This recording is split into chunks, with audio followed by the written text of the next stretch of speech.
Prime Minister Takaichi mentioned a concrete goal to propose a constitutional amendment and change the peace constitution within a year. Because of this, there are concerns that Japan might become a country capable of going to war. Today, let's take a closer look at this issue. Let's get started. On April 12, Prime Minister Takaichi mentioned specific goals for constitutional amendment. In his speech at the party convention, he said, "The time has come," and expressed his desire to face next year's party convention with the prospect of proposing a constitutional amendment. The party convention that Prime Minister Takaichi mentioned is less than a year away. The party convention is often held between January and March each year, but if it overlaps with elections, the schedule is often adjusted. The problem is that next spring, unified local elections are scheduled to elect local government heads and assembly members. So some people feel that pushing for both local elections and constitutional amendment at the same time is a burden. This sentiment exists within the Liberal Democratic Party.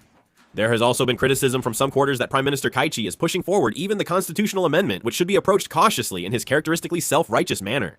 The Asahi Shimbun and Nikkei Shimbun reported poor communication between the Prime Minister and the ruling party, and that quick administrative decisions created a cold party atmosphere. Checklist. Rephrase sentences for brevity. Retain key statistics and facts. Preserve speaker's perspective. Keep proper names and events. Ensure grammatical correctness. The public welcomed this. When Prime Minister Takaichi announced at the LDP convention his plan for a constitutional amendment next spring, 60% responded positively and 29% negatively, indicating most Japanese citizens support constitutional revision. While the LDP has long supported this, few prime ministers have included it in their cabinet agendas, making Takaichi's clear timeline unusual. Amending the Constitution requires approval from over 2/3 of both legislative houses, plus a national referendum with a majority, making it very difficult to pass. Of course, in the last House of Representatives election, after dissolving the House and holding the election, they achieved a landslide victory, winning more than 2/3 of the seats. In the House of Councilors, however, the Liberal Democratic Party still remains a minority ruling party, so in order to amend the Constitution, they must obtain the consent of the opposition parties. If they can just get past the House of Councilors, it seems possible that they might be able to amend the Constitution. As I mentioned earlier, about 60% of the Japanese public is showing a positive response to the constitutional amendment proposal, so for Prime Minister Takaichi, he needs to overcome the barrier of the House of Councilors. However, the dominant opinion in Japanese political circles is that 1 year is not enough time, so what kind of constitutional amendment might take place? At the April 9 House of Representatives Constitutional Review Board, the Liberal Democratic Party presented 4 constitutional amendment items and announced plans to review draft amendments individually, starting with already organized issues. The 4 items in the Liberal Democratic Party's constitutional amendment proposal are explicitly stating the self-defense forces in Article 9 of the Peace Constitution, establishing an emergency clause, revising the electoral districts for the House of Councilors, and improving the educational environment. In particular, the part we need to pay close attention to is Article 9 of the Japanese Constitution.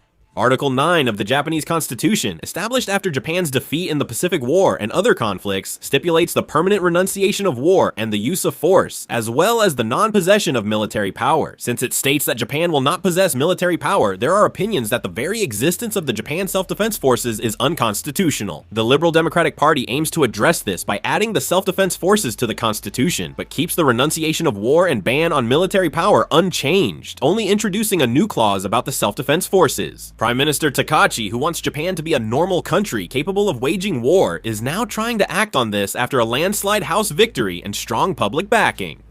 In addition, the Japanese government has also significantly relaxed regulations on arms exports. Until now, Japan had limited the purposes of arms exports to things like rescue, transport, surveillance, and patrol. However, this time, Prime Minister Takachi has abolished these 5 categories. As a result, it has now become possible to export equipment with lethal capabilities. Prime Minister Takachi called the National Security Council and updated the operational guidelines for the 3 principles on defense equipment transfer. They can now supply weapons to countries in active conflict if certain conditions are met. This change removes several restrictions and lowers the threshold for arms exports.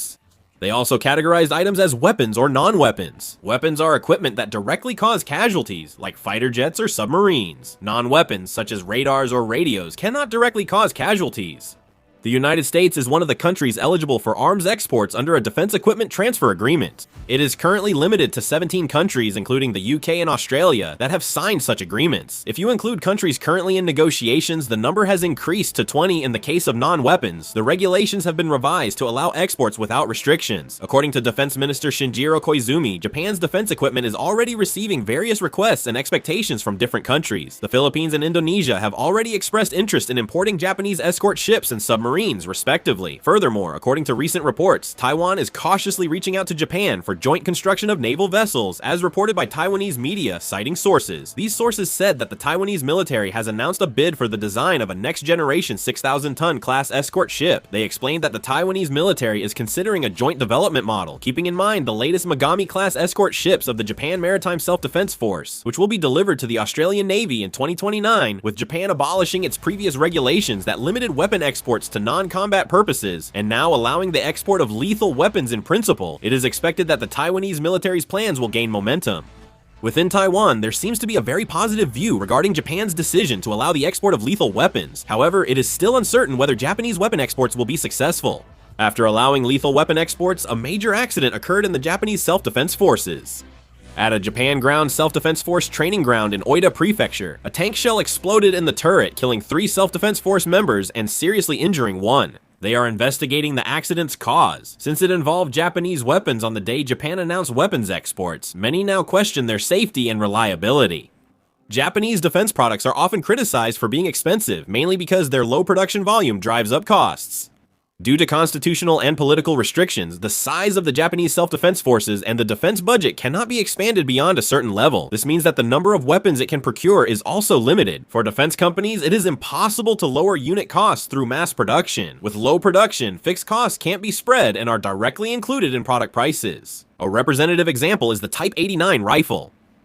This rifle, used by the Japanese self-defense forces, is known to have a unit price of about 2.9 million won. Compared to foreign rifles with similar performance, it's up to nearly 5 times more expensive. With these prices, it's hard to compete in the export market. Buying countries naturally pick cheaper products with similar performance. This has been the case for a long time. Japan's 3 principles on arms exports banned arms exports, leaving Japanese defense companies with only the self-defense forces as customers in a closed market. With no external competition, there was no pressure to lower prices or boost production efficiency. Although technological development took place, the industrial structure became inefficiently rigid. Of course, now Japan is trying to change this structure through exports. Their strategy is to increase production volume and lower unit costs. However, the problem is that entering the market itself is not easy. The global defense market is already dominated by the United States, European countries, South Korea, and Israel. For a latecomer like Japan, which also lacks price competitiveness, it is difficult to be chosen. In the end, it will take time for Japan's defense industry to improve its structure through expanding exports. They have to enter the market bearing the double burden of high prices and low production volume. In this process, how quickly they can expand their production system and lower prices will likely be the key variables. Now, the trend is clear. Japan will no longer return to the past. They have already set their direction, and that direction is militarization. Lifting the restrictions on arms exports is just the beginning. By increasing production, accumulating technology, and expanding military cooperation with its allies, Japan is gradually transforming into a country capable of waging war. If constitutional revision is added to this, the situation will change completely. Until now, the framework of the Constitution has held Japan back, but now there is a public movement to change that very framework itself. Looking at the current political and social atmosphere in Japan, this change is not a temporary policy, it is a structural change. Expanding arms exports is a choice to grow the industry, but at the same time, it becomes the foundation for maintaining the ability to wage war. Constitutional revision provides legal legitimacy alongside the foundation, with both occurring simultaneously. There's also a noteworthy emerging trend. There are ongoing arguments that the name self-defense forces no longer matches reality. Even though they are effectively functioning as a military, they are keeping the name only due to constitutional and historical reasons. As debate on constitutional revision intensifies, there is talk this could also change. Analysis suggests that, in addition to naming the self-defense forces in the Constitution, their name might be changed to National Defense Forces in the future. This is not just a simple name change, but could be a symbolic shift in which Japan fully recognizes itself as a secure military nation. Looking at all these trends, they are moving in one direction. Japan is building up its military while also changing its systems, industries, and diplomacy. This shift is driven more by current pressures than by any one administration's choice. With the rise of China, tensions over Taiwan, and even a new Cold War overlapping, it seems that Japan has decided it can no longer remain within the framework of the past. This change doesn't end here. It's highly likely that it will progress even faster in the future. Discussions about constitutional revision will continue, arms exports will expand, and military cooperation will become increasingly explicit. What we're seeing is the process, not the result. This trend has only just started.